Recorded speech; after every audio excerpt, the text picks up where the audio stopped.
are as follows. It says that the rights about sharing the family is set by state law, so we have to look at state law.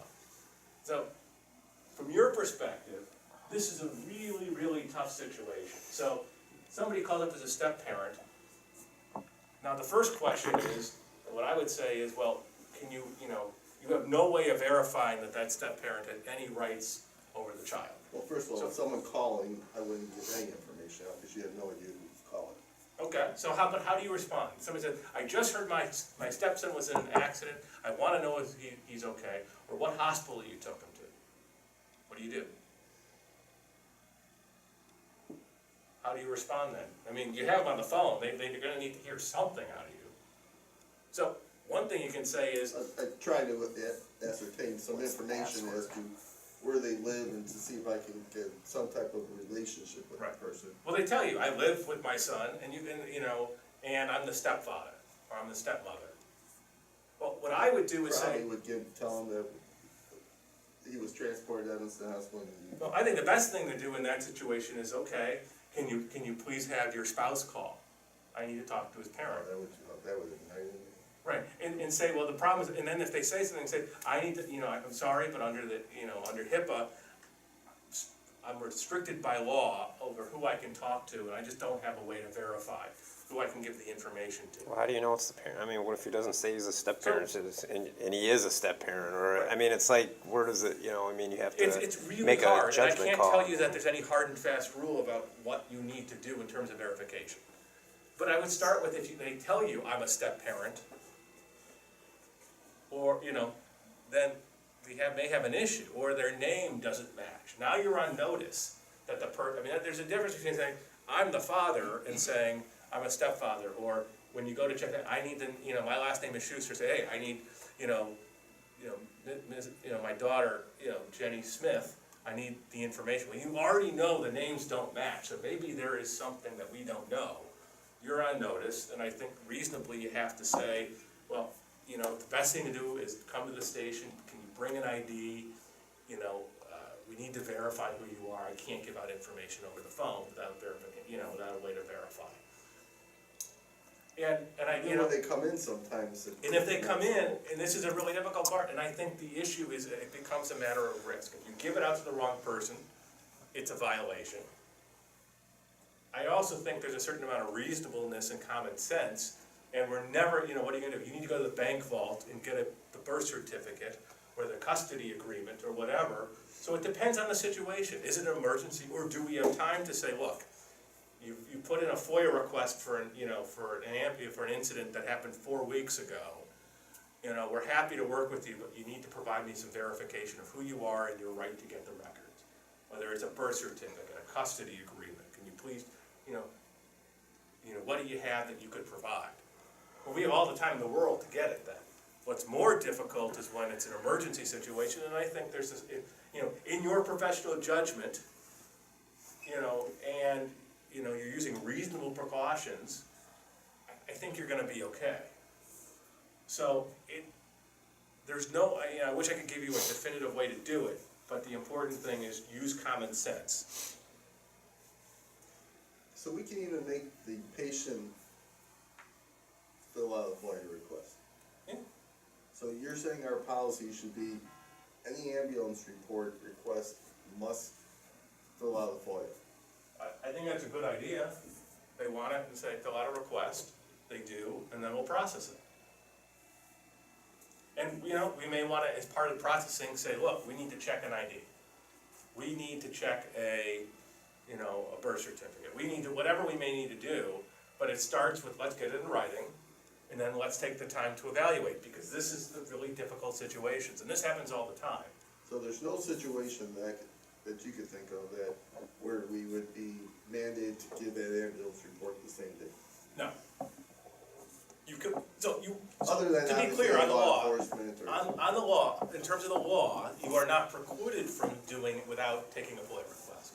Patient comes in and says, I want my record, you could give it to them. It's not like you have to do it through a Foia request. I think it's a good idea, and even if we process it super quick, your Foia officer is Marty, so Marty's sitting there and he says, you know what, give me 10 minutes. write it down, your request, give me 10 minutes, he goes, it's a really simple report, he looks at it, there's no problem, there's nothing in it that's exempt, the person shows an ID, so it's clear who they are, and he goes, here you go. We could do that. And good customer service, we should process it as quickly as we can, but then we have a written record, so we know it's being requested. We've looked at the report and evaluated it and taken our time to make sure there's nothing exempt in it. Again, you check the ID, and again, if you see a request from somebody who's a step parent or a name is different, we may need to inquire further, and it allows us to do it. So, when you deal with somebody with a different name or a step parent, or I'm the grandmother, whoever, and you don't know the situations, there's a couple of other exemptions and things. So number one, if somebody's involved in the healthcare or payment and they're a family member, they can get it. The example I'll give you here is a situation in which you have an elderly person, 92 years old, and you know the child, the daughter, is taking care of the mother. We can share. The issue is when we don't know really what the involvement is. There's 3 kids, it's a custody or a estate dispute, we don't know the situation, there's a fight, it could be going on, and the daughter just says, hey, I want my mother's records, we just can't give it out. But there is an exception that allows us to give to somebody who's involved in the care. Consent from the patient, a HIPAA release, or if you're with the minor and somebody calls the station who's a step parent, and the minor is not a 2-year-old, but the minor is 17 or 15, and says, oh, that's my stepdad, you can tell him. I think you're fine then. You're absolutely fine to say, okay, tell the stepfather to meet us at the hospital. We're going to Evanston. You can do that. And remember, if you believe, using your best professional judgment, the patient does not object. Again, it's 16 years old, and you're doing in your professional judgment, you think it's the reasonable thing to do, you're generally protected. But this might be the hardest issue that you will deal with. So, here's another one. Someday we will all go to sunny pastures. Elderly patient that there passes away. We happen to provide treatment. Can we provide it to the patient's child? Unless they're healthcare power of attorney, right? So this is there's several facets of this, and of course it depends. And I haven't given you enough information to make a judgment, but let's go through the different machinations. So number one, if the patient's dead, does HIPAA survive death? We provided treatment. They passed after we treated. I would say yes.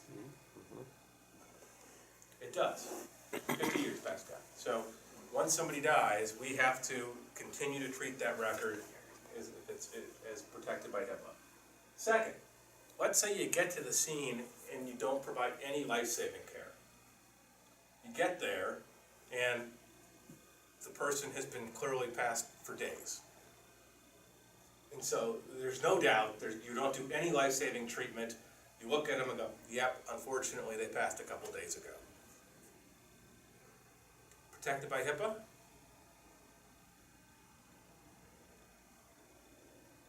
Yeah. You are a medical provider that's provided treatment to the patient. There is no, you didn't provide any treatment.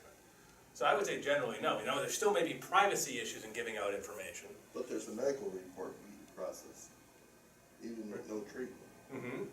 And so there's a question, and I would say it may not be protected by HIPAA.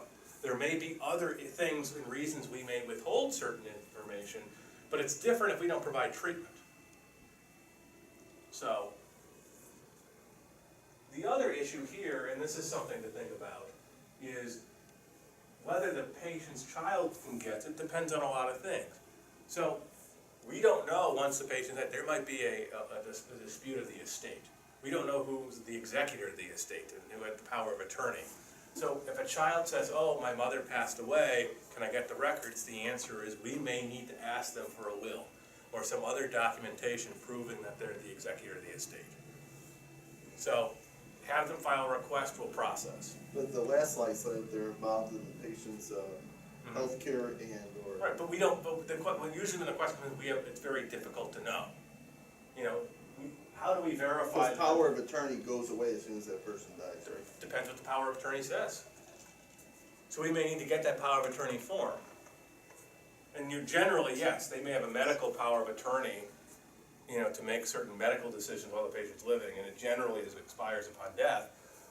But that's why we may need a will to say who's the executor of the estate, who's able to get it on behalf of the estate. So.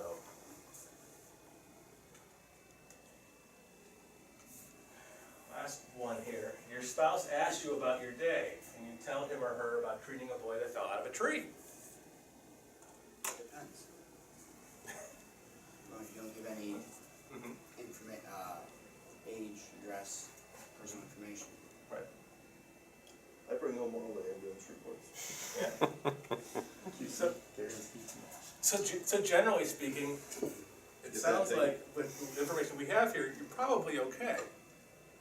Nothing precludes you, generally speaking, from talking to your spouse or significant other or friends and say, I treated somebody for a broken leg or a kid who fell out of a tree. The only issue would be, is there anything about this incident that would reveal who it is? You know, let's say you have an incident where it's all over the media, and then you go home and say, hey, I treated somebody who fell out of a tree. They had the, you know, man, was that a bad break. We did the following. Well, and then they open up the paper and they can go, oh, it's Bill Smith. You know, Bill Smith at, you know, the local elementary school had a bizarre incident where, well, now you can put two and two together. And the other thing I would say, just remember you're in a small town. You know, it's not Chicago. People know what's going on, so just be careful about too much information, because oftentimes people may be able to figure it out. But generally, you can share with your spouse, so long as you're de-identifying the information. So what are your other HIPAA obligations? We've talked about the privacy rule and protecting the PHI. There's a couple other things. One, you must provide the privacy practices notices to your patients. So you all have seen these, I assume. And if you don't know, we recently, in the last couple of weeks, rewrote this. So if you haven't had a chance in the last couple of weeks to read it, my suggestion is take the 3 minutes when you have a moment and do read it, because you may get questions from the patients and go, what is it? What's in there? So you are required by HIPAA to give this out to your patients. And generally what it is just a very basic summary of, we're a medical provider, you have certain rights under HIPAA, we can't share your information generally unless you authorize us to do so. You have a right to ask us to get your medical records. You have a right to correct your medical records if we make a mistake in them, and it just goes through that. So make sure you're giving this out. Now, a couple things, when there's an emergency, obviously, you also have to not only give it out, but make a good faith effort to have it signed by the patient, acknowledging they received it. So, on the paper form, there's a place for them to sign it, and then you take this back and keep it in the files. And now, I know that you're doing most of these signatures electronically, which is fine too. On your electronic system, they're signing electronically that they have received this. So they don't actually need to physically sign this one so long as they do it electronically. But what do you do if the patient's too injured to sign or unconscious? Well, you can't, if they're too injured to sign, say, well, you know what, you're hemorrhaging all over, you're bleeding out. Yeah, that really sucks. However, can't treat you, I'm just going to watch until you sign this. You're not going to do that. You have only to make a good faith effort and to do it as soon as practical after the emergency. When you get there, treat the patient if it's an emergency first. Now, you can leave this, and you know, if they're unconscious or in no capacity to sign, put it with their belongings so you can say that you gave it to them. You know, and that'll get transported to the hospital and given back to them with all the other stuff, and they'll have this. That's all you have to do. You know, it may not be practical to get them to sign, and that's okay. You also have people who are belligerent, who aren't going to sign anything, and that's okay too. You can't force them. But, you know, keep for your records, document that you gave it to them, and there's a place on here for you to write, for internal use, you can put, I didn't get their signature, but I gave it to them on this date. But it's a requirement by law that we have to do. So that's one of the things, other than the privacy rule, that we have to do. The other, we have to have written policies, and we do. They're consistent with the privacy rule. We have to have internal policies set up. And we have to have training. It says we have to have periodic training. Now, it doesn't say once a year, though a lot of agencies do it once a year. but we have to do it. You're fulfilling that requirement by being here today. That's why it's important you sign in for our records. And we will need to talk going forward how we want to do training, but it's important that we do it from time to time, because the law says we have to. This is incredibly important, and I can't emphasize enough, is HIPAA also says we must mitigate violations, and this is where agencies get in a ton of trouble, because they know they've made a mistake, but they do nothing to mitigate it, whether it's tell the patient, whether it's to, try to correct it. But if you think there's a HIPAA violation that we have, the best thing to do, call me right away. Do not wait. Don't just hope nobody notices. Call us. Because the difference is maybe, there's a complaint against us and they say, we get investigated and it's a minimal fine, or they say just don't do it again and improve your operations. But where people really get in trouble with HIPAA is when there's a violation and then they sit on it and don't do anything. We have to implement safeguards under HIPAA. So we talked about this, sorry, you weren't here for the very beginning. I showed a story about a company that stored medical records in Northbrook and just put everything in a dumpster, and they got caught because it was out in an alleyway in a dumpster. Well, we have to shred records. Understand, I will caveat that by saying, as a public agency, we're obligated to follow the Local Records Act, which has certain rules about keeping and retaining records and how you can go about destruction. But if you have an extra copy of a record, we have one on the system, you can get rid of it. Just make sure we're shredding it. These are other ones, common sense but important. Log off your computer when not at your desk. Remember, sharing with each other can be a violation. So if you leave your computer open and somebody either walks by or sits down and starts looking, oh, what's this on the screen? That could be a HIPAA violation. Don't leave the PHI in plain view. Same thing, somebody could sit down at your desk internally and see what it is. The other is we have a lot of contractors who come through. It could be an IT contractor, it could be a custodian, somebody who shouldn't be reading this stuff. So it's really important that when you're done working on the reports, put them in your desk, put them in a folder, put them in a binder that's closed. You also have residents who come into our station, even at the front desk, and if they are talking to somebody at the front desk and lean over and see a medical record, that's a violation. So you gotta use common sense and just protect it. So binders, okay, is what you're saying, to put all your ambulance reports. I think a binder's fine. It's more, somebody, so somebody's walking through the fire station who's a custodian, are they gonna see it? Sitting out in plain view. No, but other paramedics may be putting their reports and seeing other. So the other paramedics shouldn't see all the other reports if they're not involved with it, is the best practice. The best practice would be you get to see your own reports and that's it. Now, maybe your policy is don't review and I come up and put it in a binder and say, here, put it in, but I'm not flipping through, and you shouldn't flip through. So understand that you may have an opportunity to see other stuff, but don't do it. Would be my attitude. It's just common sense stuff. And this one is big, and it's whether it's with the police department or whoever, with each other, don't ask each other questions that put you in a weird spot. You or the other person who would be required to disclose. If there's a reason to ask for it, is you're performing your duties and you need to get information, that's great, that's fine, you should do it, it's part of your duties. But if I go up to somebody and just say, hey, how was that call, how did it go, who was the patient, and I start asking for the protected health information, I'm putting my colleague in a difficult spot, because if they answer, it could be a HIPAA violation. So part of this is just keeping in the back of your mind, it's a culture that we have, and that we gotta make sure our culture is one that we're not violating HIPAA all the time. We have to try to adopt safeguards and be careful. So, what are the penalties? It can be a $100 fine up to $50,000 per violation. It can be a civil suit where the patient whose information gets out sues you individually or us as an agency.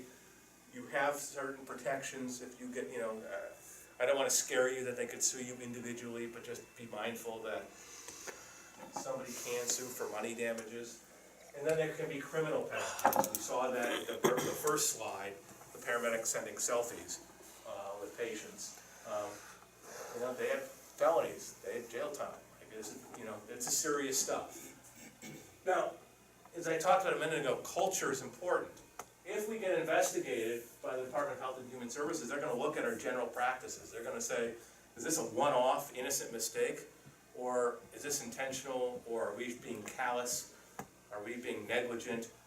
And are we making the mistake time and time again, over and over and over? They're gonna wanna see things like our training logs to make sure we've done it. They're gonna wanna see our policies. So, what we wanna be very careful of is that number, if we're bad actors, it really adds up quickly. So, we just need to be very careful. So, I'm gonna move on to Foia, but before I do, I know we talked a lot about HIPAA, there's a lot of information. Any other questions on HIPAA specifically? So, okay. Importantly, if you do have questions, I'm available, send me an email. You also have a HIPAA officer. All agencies have to have a HIPAA officer who's in charge of compliance. Do you know who that is? Deputy Chief. So if you have questions, you can also go to him, and then he can come to me if he doesn't know the answer. So, always better to ask. So let's talk about the Freedom of Information Act, because I know that most of you are not processing FOIA requests all the time, but you're public employees. And so you should know, I just want to give you 5-10 minutes on the basics here because it's important that you know. So what is it? You probably already do know, but it's, the statute says that all persons are entitled to full and complete information regarding the affairs of government, and all records are presumed to be open for inspection and copy.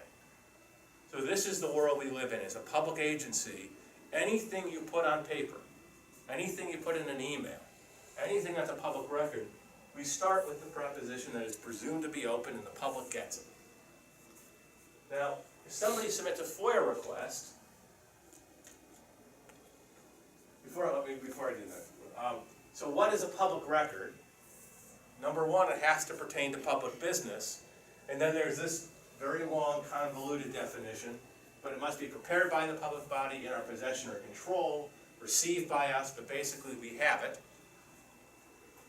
So if it meets those two requirements, it's a public record. So, if you send an email on the village email account that says, hey, Saturday night, want to get together and watch a baseball game, come over for some beers, is that a public record, subject to FOIA? Mm-hmm. And it's on the village's server. Yes. I say no. How does it pertain to public business? Because you're using the public's computer to do that. Now, you may have other issues. You know, I assume the village has a policy that you can't use the village email account for personal business. But I would say that's not public business. You go on eBay and buy something, and you put the email in as your village email address, so you get the receipt, but it was a personal transaction. We may have it, not a public record. You may be violating other policy, but not a public record. Well, it could be argued. I think if it's done on a public computer when they're being paid by the public, they could argue that Maybe, that's public. maybe, I mean, the point is though, and think about it this way, it has to pertain to public business, we have to have it in some form or fashion, and this comes up from time to time, you know. I think the point is, just assume that it is public until Well, it's. that's a different issue, we assume it will be, because, yes. You still To keep yourself on the road. Now, right? You still need them. so if we get a FOIA request, we can only deny it in a couple ways. One, if it's unduly burdensome, meaning, if I put in a FOIA request, I want all records from the police department since 1965. Well, we'd have to print out every one, we'd have to read through line by line, we'd have to remove all this information, we'd have to, that's clearly unduly burdensome. It's not, if they say except, never mind. But I'll pause it.